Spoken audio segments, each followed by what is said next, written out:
Hi, my name's John Dick, and in this development blog video, we'll cover 4 different skill sets: stealth, camouflage, awareness, and tactics. These skills dynamically change depending on external influences or choices you make with your character during game time. Before we start with the scat video, we'd like to say something about the unfair advantage of third-person perspective over first-person perspective. In the current video, we've recreated the worst-case scenario that players can experience in all third-person shooting games today. Not only that TPP is unfair over FPP, it's unfair in general since players on elevated positions have a huge advantage over other players. So far, there's no game that has provided a solution for this problem. Some games do offer split servers depending on the view, but in our opinion, that's kinda lame.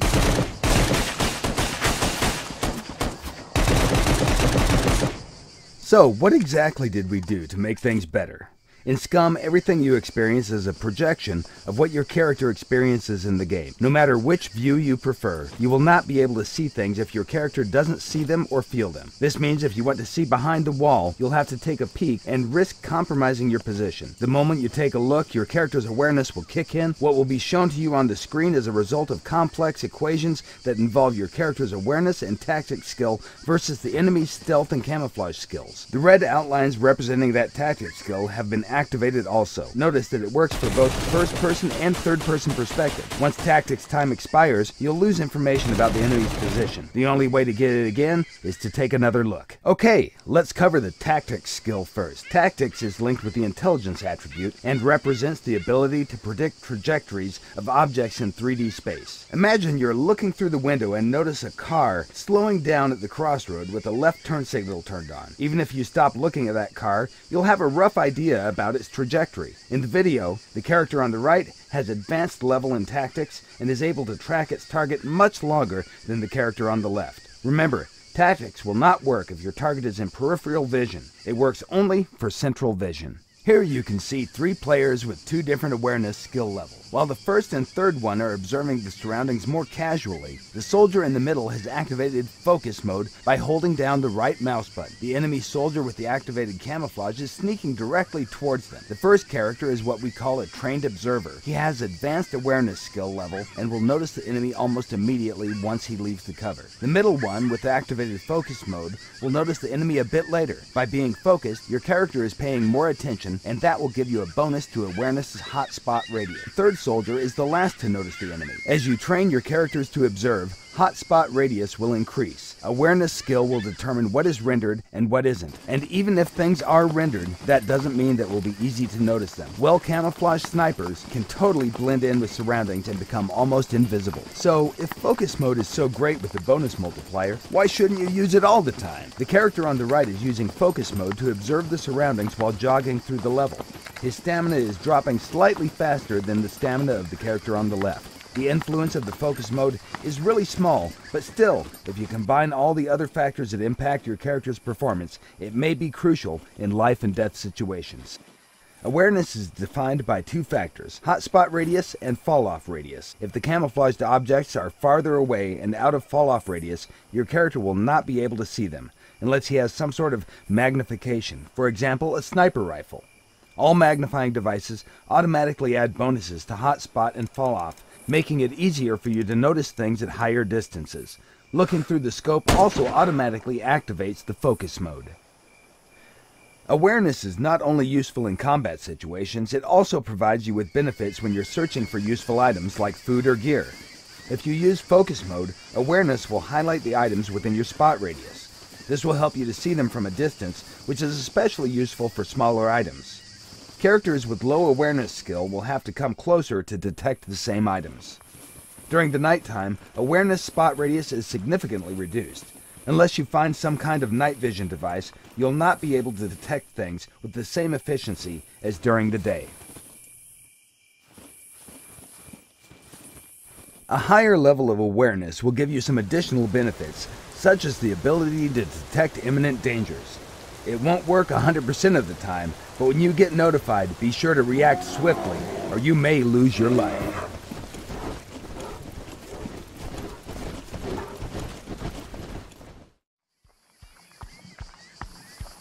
Okay, let's cover the stealth skill now. The stealth skill is linked with the dexterity attribute, but it also depends on other factors. To determine the final level of noise that your character makes, we first analyze the type and amount of gear your character carries. Then we take into consideration the movement and ground material type. This is the starting point of the noise level calculations.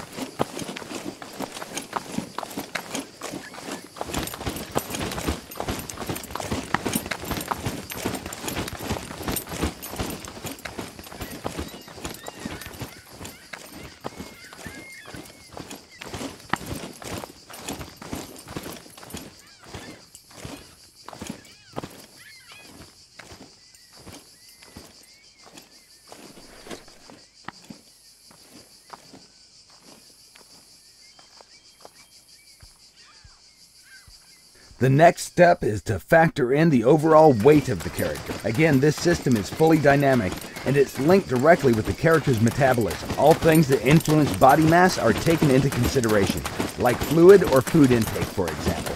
The larger the body, the more noise it will make.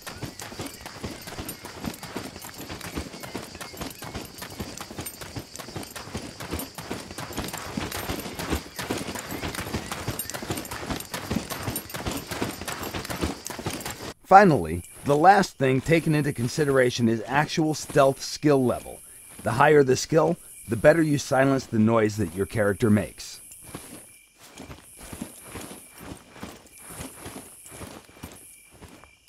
Modern gaming engines have many limitations. Don't you simply hate when you think that you're safely hidden far away in dense foliage just to realize that you stick out like a dog's balls?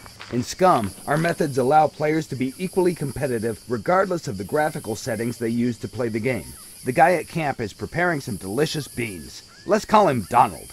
3 soldiers are approaching him over the hill. The left one, called Huey, is crawling through dense vegetation. The middle one, Dewey, is crouching his way towards the larger bush, and the right one is simply walking straight in the open like John Wayne in Sands of Iwo Jima. Let's address him as Louie. Notice that from the Donald's perspective, he only sees Louie. Dewey is well hidden in the bush, while Huey can't be seen because he's well camouflaged. On far distances, the game engine doesn't render foliage, yet still Huey is invisible until he decides to blow his cover simply by changing his stance. At that moment, his camouflage has been terminated and he becomes visible. The camouflage skill can only be activated in dense foliage when your character is prone and out of plain sight. Everything you just saw is still in development, but in short, these were the basics of SCAT skills. Thank you for watching, and be sure to follow us on Facebook, Twitter, and our development blog at www.scumgame.com. By the way, did you notice all 7 people in this scene? No? Congratulations! You just got wasted. Get good, scrub. Don't forget to check out our other SCUM videos for more features and general badassery. We'll see you next time. Hi, my name's John Dick, here to explain how rifle and sniping skills work in SCUM. SCUM is an open-world survival game with a realistic approach to gameplay. In SCUM, you'll be able to create unique characters with different attributes and skill sets. The rifle's skill is inherited from the strength attribute, which generally defines everything related to muscle power. Sniping is linked to intelligence. Although both these skills require weapons, the former covers weapon handling, short-distance shooting, movement with weapons, and weapon maintenance, while the latter covers expertise in long-range shooting. The first thing we'll cover are the various stances and their relation to crosshair size. As with other combat games, crosshair size defines the scatter radius. This works in SCUM just as it works in other games. What's different in SCUM, however, are the additional factors that influence the size of the scatter radius. The most important factor is skill level. The rifle's skill is inherited from the strength attribute, which generally defines everything related to muscle power. If you want to be a good rifleman, you simply invest points in strength. Higher strength means better recoil control. The caliber of the bullet also influences weapon recoil. Stamina is another factor. If the characters are exhausted, ill, wounded, or drugged, their ability to handle weapons will be reduced. The amount of stamina, overall body condition, and metabolism processes depend largely on the constitution attribute. This means that even though the rifle skill is linked to the strength attribute, it also depends on other body attributes. After all, human bodies are complex machines. scatter radius is significantly reduced when the player aims down the sight. Previous factors still apply, but since the player holds the weapon firmly and aims down the sight, the recoil is reduced and shot groupings are tighter.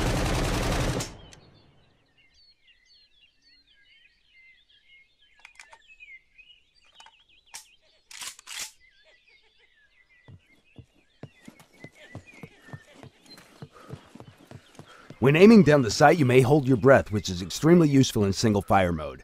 Holding breath is just as beneficial for rifles and the sniping skill, and it'll help you make more precise consecutive shots. While inexperienced characters can place only 1 or 2 bullets in the target, skilled riflemen can hold their breath longer and place up to 10 shots before they lose their breath. The breath holding function is divided into 3 parts: taking a breath, holding it, and releasing it. These all depend on the skill level and will define the final aiming noise. Other factors from the scatter radius are also taken into consideration when the aiming noise is being calculated. Finally, every time you fire a weapon, it recoils and returns back to center. This is a skill link parameter as well. The better the skill, the closer to the center the weapon will return. In most games, a simple recoil procedure is used, forcing the player to return the weapon to the center manually. If you fire 3 or 4 consecutive shots, you'll be holding the weapon straight up in the air. And that's kinda lame, don't you think?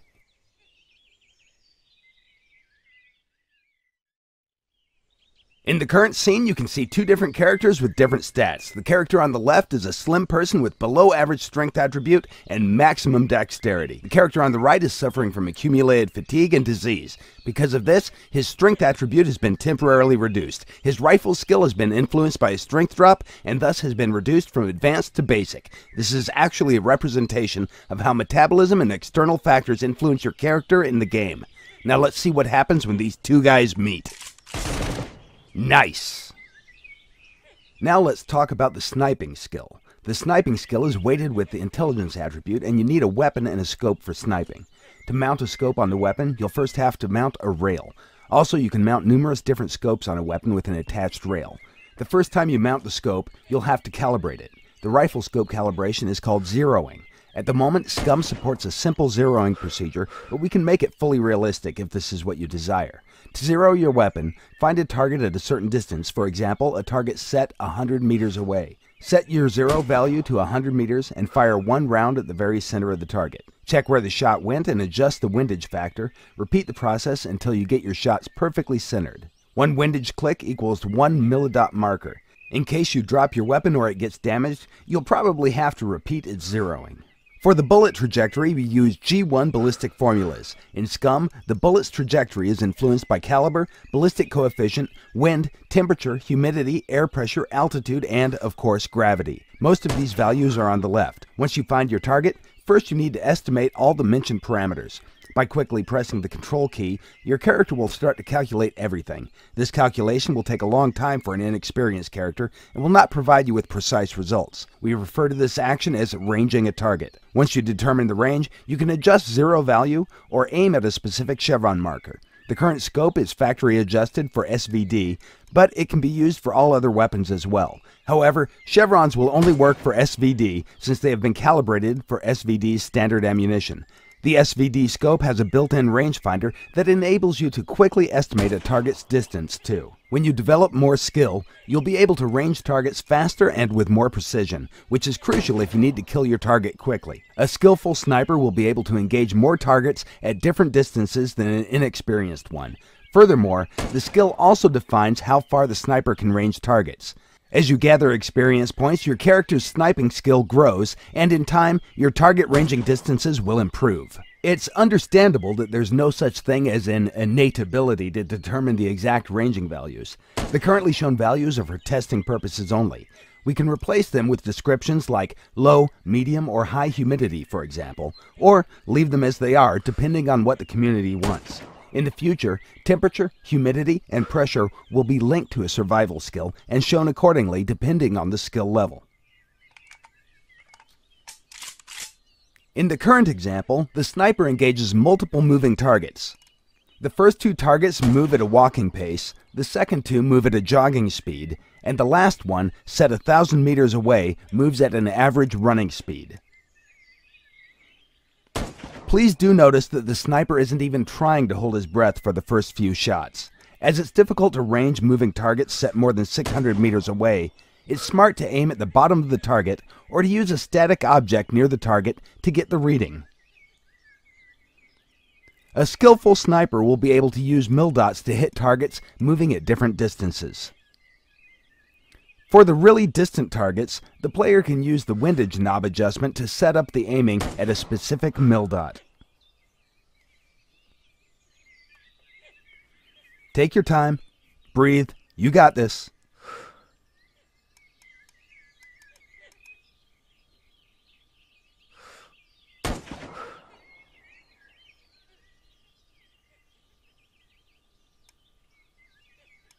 Any day now.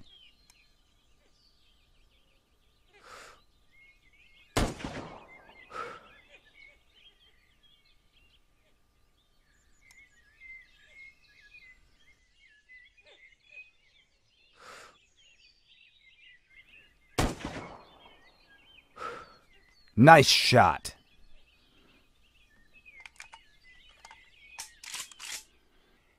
Here, the sniper has changed his location and obtained an elevated position. Higher positions provide snipers with a better overview of the situation. However, shooting from higher altitudes at the targets located below has an impact on the bullet's trajectories, especially when the air pressure changes depending on the altitude. This is mostly noticeable in the case of distant targets.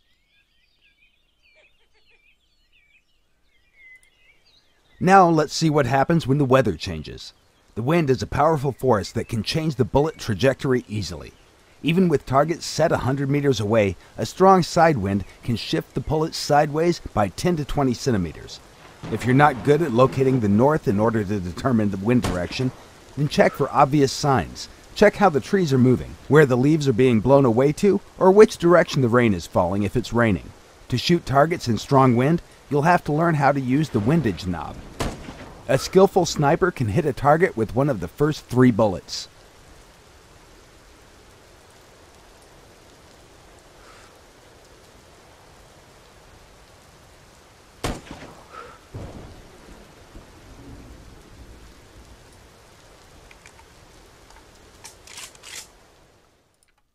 In this short clip, you can see different weapons using the same type of scope. Notice how the SVD has a stronger bullet than the AK. The SVD's kickback is more powerful, and the AK can't even reach the target by aiming at the same chevron. Now, let's see how all this actually works in the game itself.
These have been the very basics about the rifles and sniping skills. Naturally, we plan to improve things even more and add many new features as well. Thank you for watching, and be sure to follow us on Facebook, Twitter, and our development blog at scumgame.com. No rabbits were harmed during the recording of this video blog presentation.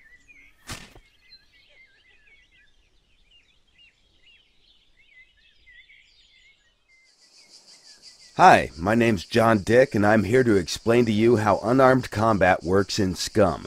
Without further ado, let's get started. The unarmed combat and brawling has 4 different skill levels of expertise that the players can reach, starting from no skill level up to advanced skill level.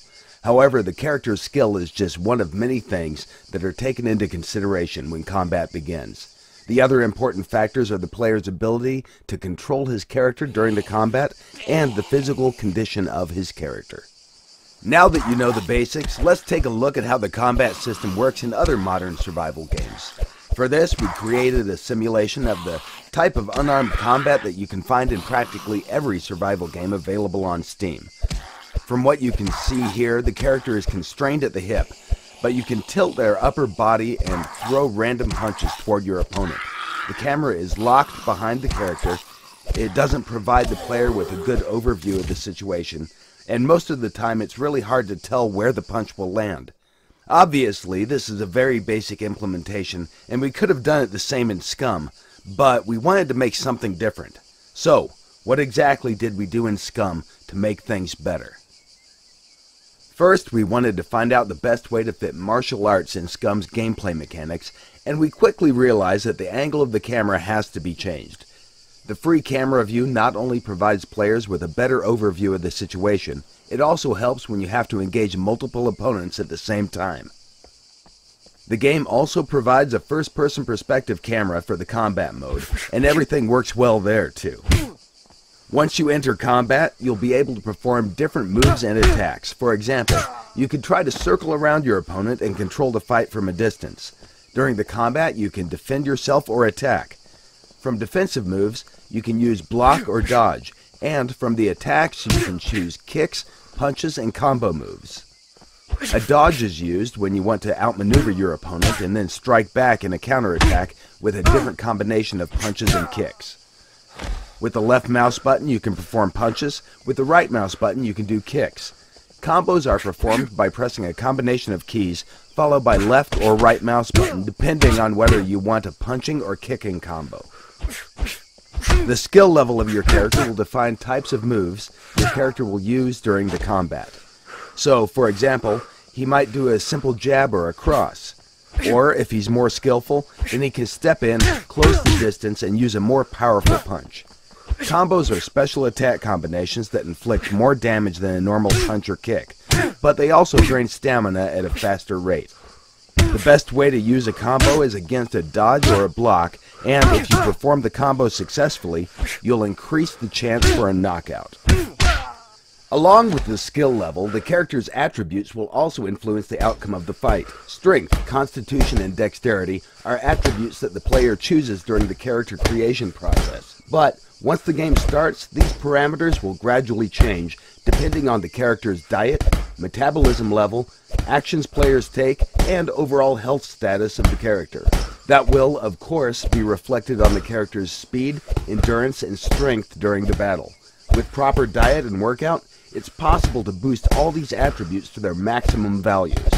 The only exception is the intelligence attribute, which will stay the same or drop down if, for example, a character gets shot in the head. In the current presentation, you can see different skill levels and how they will be represented in the game. Our plan is to make different sets of animations for each skill level to allow players to visually recognize the skill levels of their foes. This is still a work in progress, and it will not be included in the early access version of the game.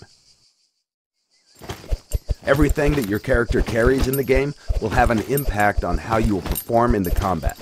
Heavy gear will make your moves slow and sluggish, and it will drain your stamina more quickly. It's recommended that you drop excessive weight before you enter a fight. The combat skill can be effectively used against other players, NPCs, and it can be used against animals too. Although we do not recommend you attack bigger and more dangerous animals unless, of course, you're sure that you can beat them or outrun them.